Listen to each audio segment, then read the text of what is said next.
আমরা দেখব 4 speed গিয়ারবক্সের main shaft কীভাবে ফিটিং হয়। এখন ক্লাস শ্যাফট আমি হাতে ধরে রেখেছি। এই ক্লাস শ্যাফটের সঙ্গে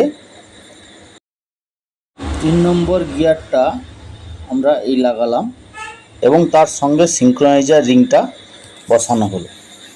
এরপরে সিঙ্ক্রোনাইজার ডিভাইস ফিটিং করলাম, তার সঙ্গে অপর দিকে সিঙ্ক্রোনাইজিং রিংটা লাগিয়ে ক্লাচ শ্যাফটটা ফিটিং করে ক্লাচ সাইডের পার্টটা আমরা কমপ্লিট করলাম।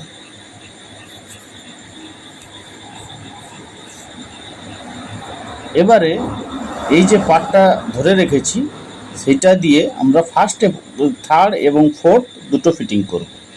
এখন বুশ লাগালাম সেকেন্ড গিয়ারের এবং সেকেন্ড গিয়ারের সিঙ্ক্রোনাইজিং রিং সময় গিয়ারটা সেট করলাম। রিংটা লাগানোই রয়েছে। এবারে আমি ডিভাইসটা সেট করব। সিঙ্ক্রোনাইজ ডিভাইসটা সেট করে অ্যাডজাস্ট করে নিলাম যে ঠিকঠাক বসেছে কিনা। তারপরে আবার অপোজিট দিকে সিঙ্ক্রোনাইজার রিংটা সেট করব। করার পরে আমরা বুশ লাগাবো, তারপরে একটা রোলার সেট করব। রোলার বিয়ারিং সেট করার পরে আমরা ফার্স্ট গিয়ারের গিয়ারটা সেট করলাম।